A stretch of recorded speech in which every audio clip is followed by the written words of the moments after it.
ഇടിച്ചോ? എവിടെയെങ്കിലും ഇടിച്ചത് വീണോ? വീണോ? ആഞ്ചോപ്പയുടെ തല എവിടെയെങ്കിലും മുട്ടിയാ?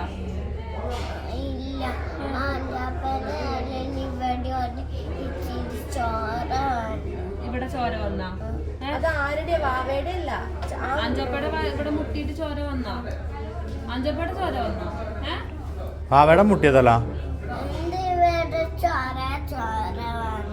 കാലുമ്പോ കൊറേ തല ഇടിച്ചായിരുന്നോ? ഇടിച്ചു? മോന്റെ തല ഇടിച്ചാ? ഛർദിക്കൊന്നും ചെയ്തോ അഞ്ചോപ്പ? ഇല്ല ഇല്ല ഇല്ല.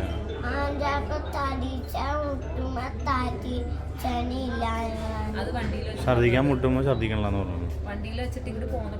ഛർദിക്കാൻ മുട്ടണം പറഞ്ഞു.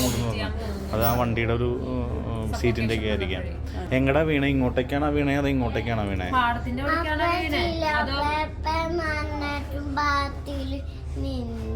ലിജോപ്പം വന്നു. Hello friends, ഇതെന്താണത്? മാരിക്ക് അവിടുന്ന് പൊക്ലിൻ തരാ നിക്ക്. നമ്മുടെ ജോഹു കുറച്ച് നാളായിട്ട് അടങ്ങി ഒതുങ്ങി പാവമായിട്ടിരിക്കുന്നുണ്ട്. അതിന് കാരണം പുള്ളിക്ക് റിമോട്ട് കൊടുക്കാതെ തന്നെ ഉണ്ടാ തീപ്പൊരി ജോഹു അല്ലേ. ജോഹുവിൻ്റെ പ്രശ്നം എന്താണെന്ന് വെച്ച് കഴിഞ്ഞാൽ ഈ കാല് ഇതുവരെ മാറിയിട്ടില്ല. ഇപ്പോൾ 2 ആഴ്ച കഴിഞ്ഞ് നിങ്ങൾക്ക് എന്നോട് കുറേ പേര് ചോദിച്ചത് അതെന്താ ശരിക്കും പറ്റിയെന്നുള്ളത്. അപ്പോൾ അതിൻ്റെ ഒരു എക്സ്പ്ലനേഷൻ ആയിട്ടാണ് നമ്മൾ ഇന്നത്തെ വീഡിയോ വന്നേക്കണത്. ജോഹുവിൻ്റെത് ഇവിടെ ആയിട്ടാണ് പ്രശ്നം പറ്റിയത്. ജോഹു ഇവിടെ അല്ലേ പ്രശ്നം അല്ലേ? അയ്യോ സോറി, ഇപ്പുറത്താണ് പ്രശ്നം. ഇപ്പുറത്താണ്. അവിടെ പ്രശ്നമില്ല. പുള്ളി ഇത്തിരി ഇത്തിരി കൂടുതലാണ് ഈ ഇടയായിട്ട് കുറച്ച് ദിവസമായിട്ട് ഇത്തിരി കൂടുതലാണ് പുള്ളിക്ക്. ഇതെന്നാ കൈയൊക്കെ ഇവിടെയൊക്കെ പെയിന്റ് പോയിട്ടുണ്ട്. കണ്ട ഇവിടെ പോയി അതൊക്കെ സെറ്റായി. ഇവിടെ പോയി പിന്നെ അവിടെ ഇവിടെയൊക്കെ കുറേ പോയി അതൊക്കെ റെഡിയായി വരുന്നുണ്ട്. പക്ഷെ ഇവിടെ മാത്രം ഇത്തിരി ഡേഞ്ചർ ആയതുകൊണ്ട് അതെ അവിടെ ഇത്തിരി പ്രശ്നമാണ്. കുറച്ച് നാളെടുക്കും അത് പോകാനായിട്ട്.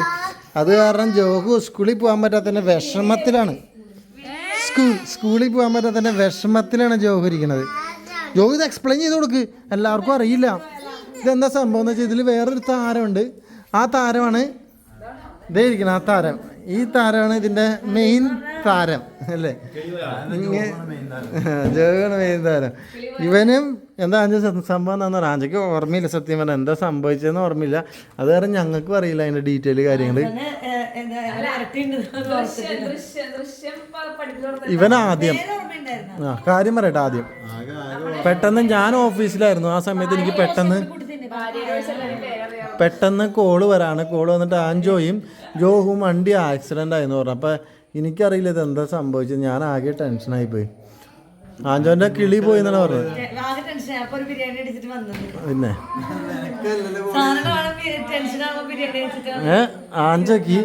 ആഞ്ചോന്റെ കിളി മൊത്തത്തിൽ അങ്ങോട്ട് പറന്നു പോയി എന്നാ പറഞ്ഞു കേട്ടത്. അപ്പൊ എനിക്ക് രണ്ടുപേരെ നമുക്ക് വേണ്ടപ്പെട്ടവരാണല്ലോ. ഞാനാകെ ഇല്ലാത്ത ടെൻഷനും ആകെ പ്രശ്നമായി പോയി. എന്താ പറ്റിയത് ശരിക്കും പറ. എനിക്ക് ഓർമ്മയില്ല സത്യം പറഞ്ഞ എന്താ പറ്റിയത്.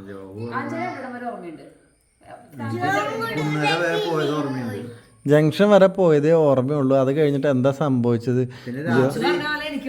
10 മണി രാജഗിരി കിടക്കണാണ് എന്റെ ഓർമ്മ.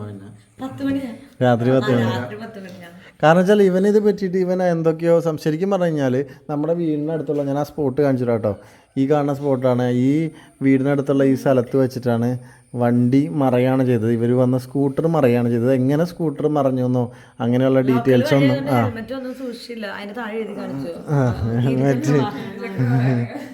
എന്നിട്ട് എന്ത് സംഭവിച്ചെന്ന് വെച്ച് കഴിഞ്ഞാൽ ഒരു ചരലിൽ മറയാണ് ചെയ്തത് വണ്ടി. അങ്ങനെയാണ് ഞങ്ങൾക്ക് ഇൻഫർമേഷൻ മനസ്സിലായത്. ചരലെത്തിയില്ലേ? അതിന് മുന്നാണ് മറിഞ്ഞത്. ചരലെത്തണേക്കാൾ മുമ്പാണ് മറിഞ്ഞത്.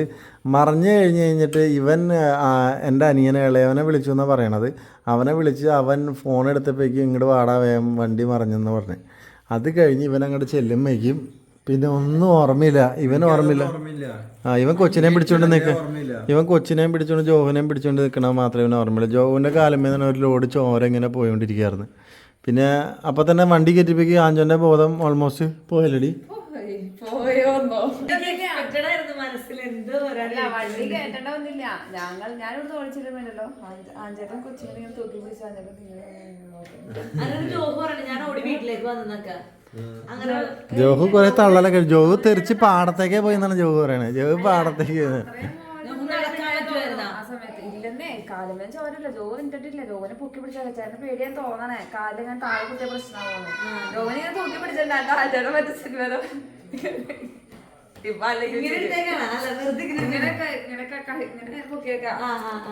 ടീന സ്ഥലത്തില്ലാത്ത കാരണം ടീനക്ക് അറിയാൻ പറ്റിയില്ല. എന്നിട്ട് എനിക്കും അറിയാൻ പറ്റില്ല. ഞാനും ഉണ്ടായിരുന്നില്ലല്ലോ, ഞാൻ ഓഫീസിൽ പോയേക്കാണ്. എന്നിട്ട് ഈ പറഞ്ഞവരെ ഇവരെ നേരെ കൊണ്ടുപോയത് ഇവിടെ അടുത്തുള്ള മെഡിക്കൽ കോളേജിലാണ് കൊണ്ടുപോയത്. അവിടെ നിന്ന് പിന്നെ ഇവരെ വീണ്ടും രാജഗിരിക്ക് കൊണ്ടുപോകാൻ വേണ്ടി രാജഗിരിക്ക് പോയി.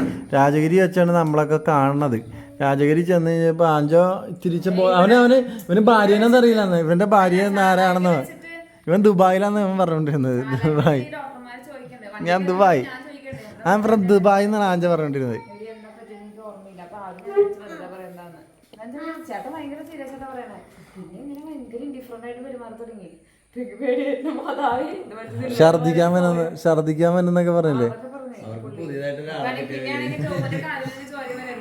ആശുപത്രി എന്തുണ്ടായിരുന്നൊന്നും പിന്നെ ജോഹു പറഞ്ഞു കഥ. എല്ലാ ഡോക്ടർമാരും ജോഹുവിനെ ചുറ്റിപ്പറ്റി. ജോഹുനെ ചുറ്റി എന്താ പറ്റിയേ? അങ്കിൾ എന്താ പറ്റിയേ? അത് പറ്റി, ഇത് പറ്റി. അതേപോലെ ഞാൻ വേറെ ആരുടെ അടുത്ത് ഞാൻ ഇങ്ങനെ പറഞ്ഞേ അത് ആഞ്ചപ്പട വണ്ടിയാണ്.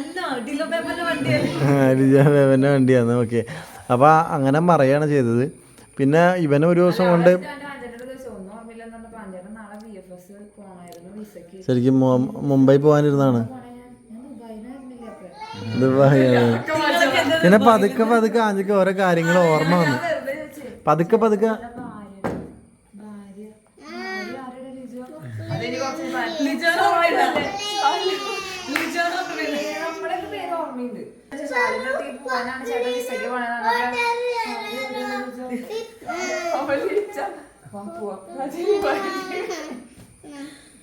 അത് കഴിഞ്ഞിട്ട്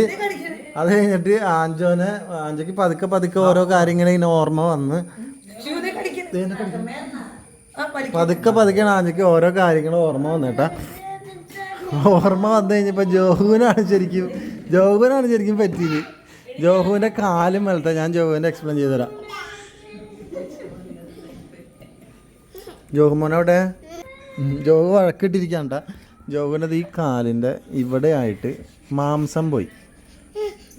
ജോഹുവിന് തരാം.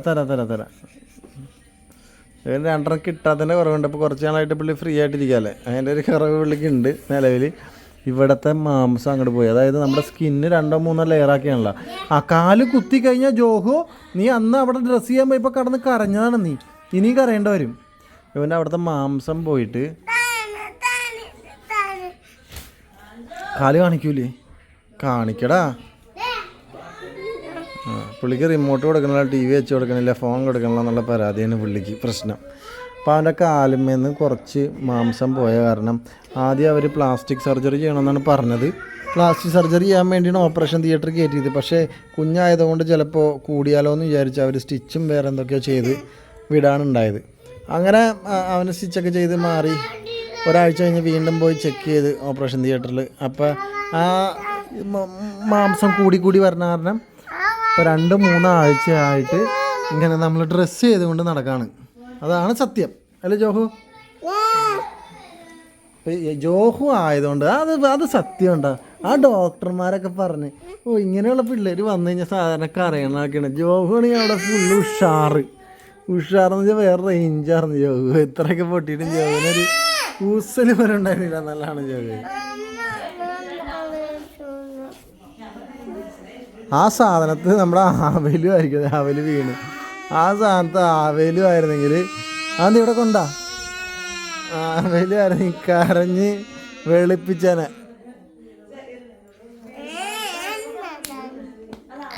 കണ്ട കാലൊക്കെ പൊട്ടിയിട്ടുണ്ടായി ആഞ്ചോൻ്റെ. കുറേയൊക്കെ പുറത്ത് ആഞ്ചോൻ്റെ. ജോബിന് മാത്രമാണ് ഇപ്പം ഇത്തിരി റെഡിയാക്കാനുള്ളത് അല്ലേ? നമ്മുടെ വീട്ടിലേക്കുള്ള എൻട്രി ഏകദേശം ആ മണലൊക്കെ കിടക്കുന്നുണ്ട്. അതിൻ്റെ അപ്പുറത്ത് വെച്ചാണ് വീണതെന്നാണ് നമുക്ക് ഇൻഫർമേഷൻ ലിജ പറഞ്ഞ് മനസ്സിലായത്. കാരണം ആഞ്ചയ്ക്കൊന്നും ഓർമ്മയില്ല എവിടെ വെച്ചാൽ വീണെന്നുള്ളത്.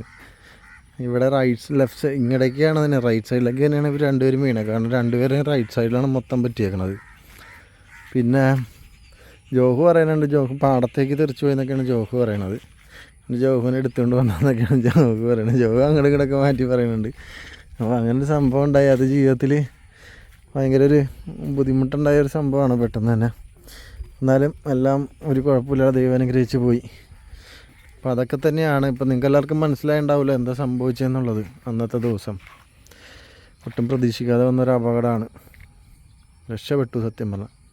അപ്പോൾ ശരി, ഇത് പറയാൻ വേണ്ടിയാണ് ഞാൻ വന്നത്. ഇപ്പോൾ നിങ്ങൾക്ക് മനസ്സിലായിട്ടുണ്ടാവില്ല എന്താ സംഭവിച്ചതെന്നുള്ളത്. അപ്പോൾ അടുത്ത വീഡിയോയിൽ നമുക്ക് കാണാം. ബൈ.